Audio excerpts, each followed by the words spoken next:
How's it going? This is the boss, and I'm going to give you another tropical storm Nicole update. Let's go right into it. So here we go. We got Nicole right there. This is National Hurricane Center information right there. Winds are up to 65 miles an hour, west northwest at moving west southwest, excuse me, at 10 miles an hour. And here's what we got. According to the headlines, Nicole likely to become a hurricane by Wednesday. There's all the information, longitude, 27.3 north, latitude 74.3 west. All right, so here's what we got to deal with. Warnings. Let's go to the warnings. Now, this is a very large diameter storm. The wind field extends from this longitude just this latitude right here, just south of 25 north line, all the way up to just north of 30 latitude north, about 32 degrees north latitude. So this whole section is about 400 to 500 miles of tropical storm force wind field. So it's a rather large diameter storm.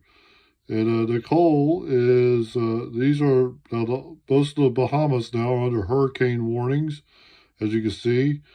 We're looking at, looks just north of Miami, all the way to, including now it appears to be the Daytona Beach area that is under hurricane warnings. And then tropical storm warnings extend all the way up into Georgia, and then it might be into Miami now, but I'll zoom in on Florida in particular. But Lake Okeechobee now is under tropical storm warning, and then even hurricane watch for the Lake Okeechobee area. So that's what we're dealing with as of now. Let me go select, check into other things here real quick, and then we're going to go to, we're also going to cover other weather as well. Let me get my computer up and running here.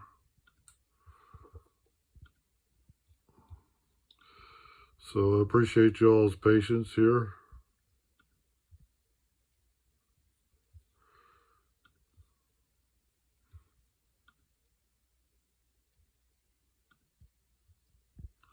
Okay. Thank you. Thank you for being patient. Let's go into it. All right.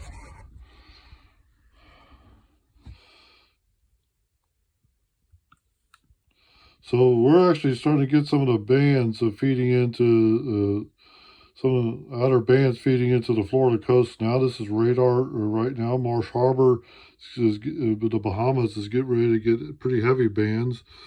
Then let's go to. We're also detecting some lightning offshore. According to lightning detection, let's go to satellites. Take a look at there's Nicole right there. As you can see, quite a large diameter storm. Right now, clear, very clear conditions, even where we live here in central North Carolina, as the frontal boundary, the cold front has pretty much draped itself right along in here. So clouds are going to have a hard time pushing through, but the frontal boundary may decide to break down. It appears by satellite imagery that there's a lot of dry air trying to enter the storm. Don't see too much in the way of thunderstorm clusters firing around the center. It's not too well organized. Let me go to a different satellite imagery here. Let's go to infrared. Yeah, we're not really seeing a lot of cold cloud tops firing too much around the center, so it is expected to be a Category 1 hurricane by tomorrow. So, and then of course visible. It's nighttime, so not seeing too much. So storm conditions remain fairly poorly organized, but least as far as dry air infiltrating. But circulation-wise, it looks like it's starting to really wind up. So that looks pretty impressive as a circulation. Let's check where the storm is eventually going to go. That's the big question. All right, let's see if there's been any changes. We're going to run the always pretty good European forecast model. Let's see what the deal is with that. We'll play this out. This is Wednesday. The original forecast had it coming in around midnight on Thursday. And we're looking at now landfall apparently a little bit later. Landfall about 12 a.m. on Thursday, according to the European forecast model. See if there's any changes to it. As you can see, that's what I'm looking at right there. Let's see if there's any changes to the GFS. So just north of Lake Okeechobee here in Florida, northeast. So Miami, that's kind of good for Miami because that'll make sure the surge stays off of Miami. And as it'll be getting an offshore wind right here, basically inland, pushing from west to east. So it's not going to get too much in as far as storm surges. But Palm Bay, the Space Coast, Daytona Beach look like more of an onshore flow. So the surge will be more particularly menacing here. But let's see how this storm progresses on the GFS model. All right, so this is 12 p.m., so let's look at Marsh Harbor, European. All right, GFS, just south of Marsh Harbor, same time frame. Let's see where the predicted landfall is according to the American GFS model. And it's showing it's really organizing, getting pretty strong according to GFS. Let's see, 9, 10, about 10 to 11 p.m. Wednesday, so about an hour or 2 hours earlier than the Euro. However, it takes the center closer to Miami, which would be a little bit better for Daytona, but still having good onshore winds, Palm Bay, southward, Space Coast, Cape Canaveral right about in there, that region right there. Looks like that might be getting rattled a bit. And then a good offshore wind still forecast for Miami. All right, let's see if the high resolution is close enough to take a shot with the high resolution. Is it? Quite possibly. Let's see what the high resolution is forecasting.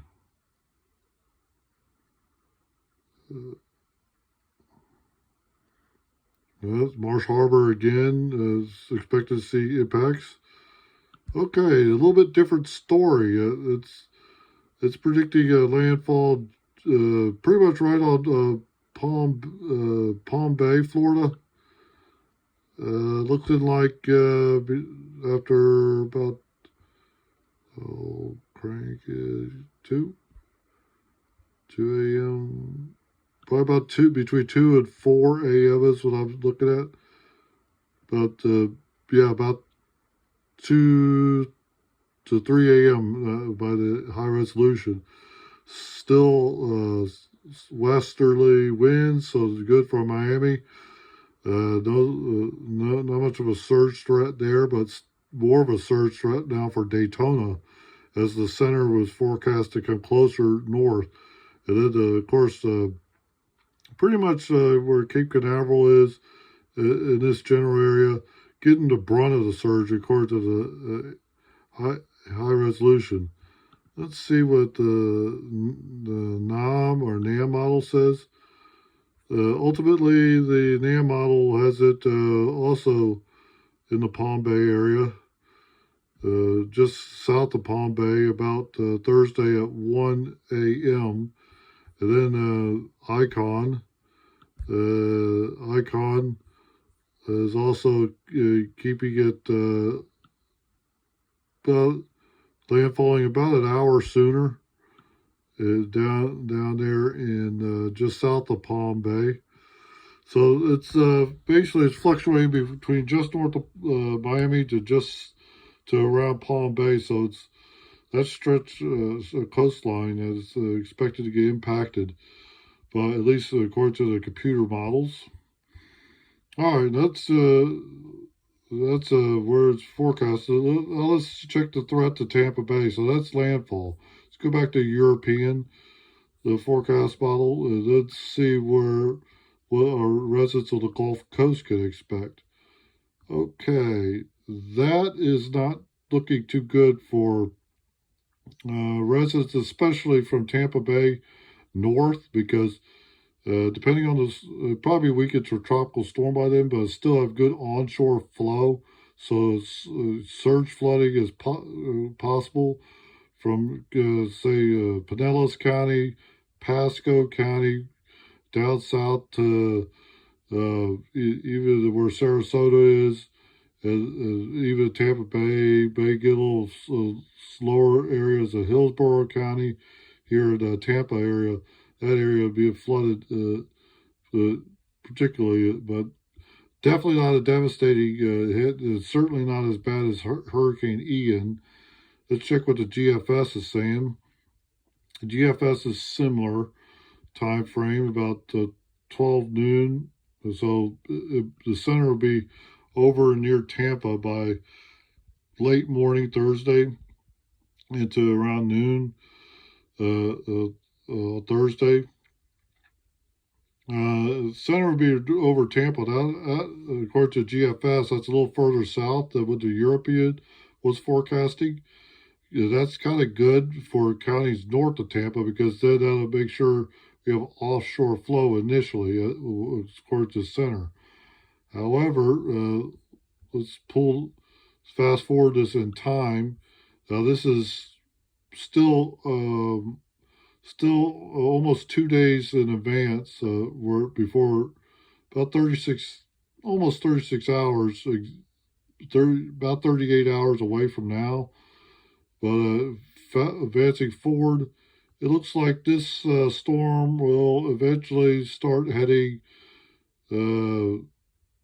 about Thursday by 11 p.m. up toward the Tallahassee area. So even up into the Big Bend area and up toward the Florida Panhandle, kind of keep an eye on that.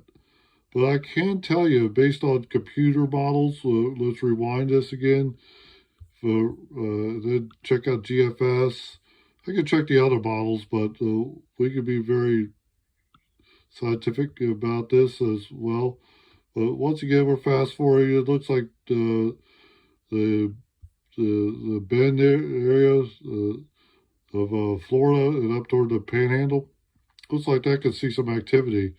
But one thing I am pretty certain of, regardless of the variations of forecasts, is it looks like this whole area, even while it's approaching it, going into the Gulf, this whole area could probably see a tornado watch, which will likely be issued, I'm guessing, sometime tomorrow as the storm approaches. Probably tomorrow afternoon into the evening as some of the feeder bands, especially on the north side of the circulation and anticipation on the east side of circulation, will be as it goes to Florida. So don't be surprised when a tornado watch occurs. So we're going to check now some of the local National Weather Service office areas here, and here's where we're going to get. So stay with me. I know this is a long video, but I appreciate y'all's patience, but there's a lot of data here. So here we go.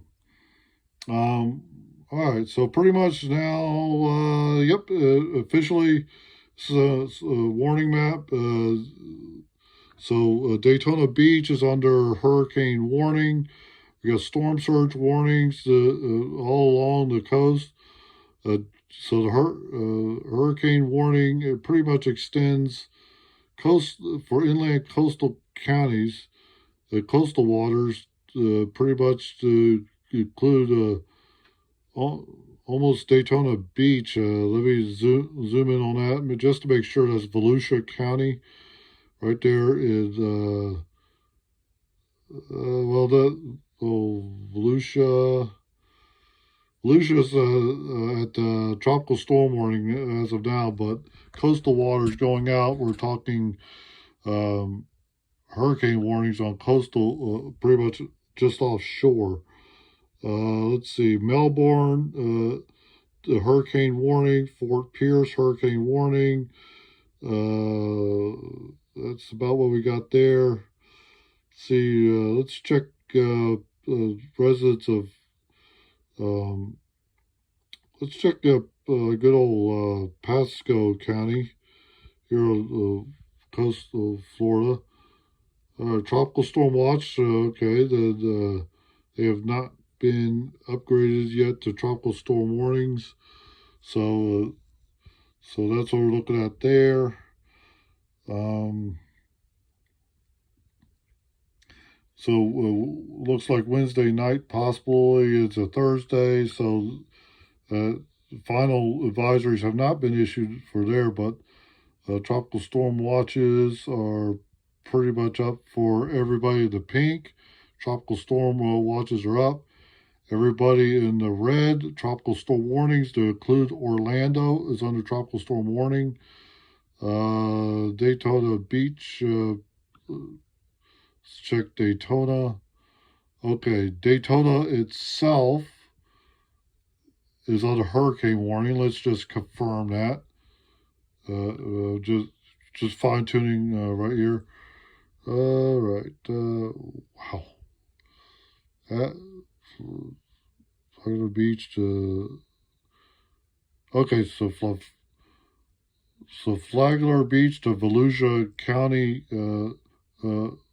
The Brevard County line out 20 nautical. The Flagler Beach to Volusia 20. So basically, the beach side, the immediate coast, where the shoreline is from 0 to 60 nautical miles out, is under hurricane warning. So they're expecting north winds by the time this storm makes landfall. Sometime tomorrow, north winds 40 to 50 knots with gusts up to 65 knots. It seas 22 to 27 feet. So that's going to really kind of be a pretty big deal, especially out at sea. It definitely gets some hazardous surf coming in. Big time hazardous surf coming in to Daytona, that area in particular. So things are looking like it's getting ready to heat up, and it's getting pretty much worse as things go on. So we'll keep an eye on it. And then there could be some impacts up to here, even the Carolinas. But of course, the storm is going to be quite a bit weaker. But right now, let's take a look at what's going on with see if it does anything with North Carolina. Way down the road, so we'll check it out real quick. All right, so let's we'll just use the European forecast model, and we'll go to wrap this thing up here. We'll just fast forward and see what the possible impacts are to North Carolina. So we're going to zoom all the way to Friday and see what happens. All right.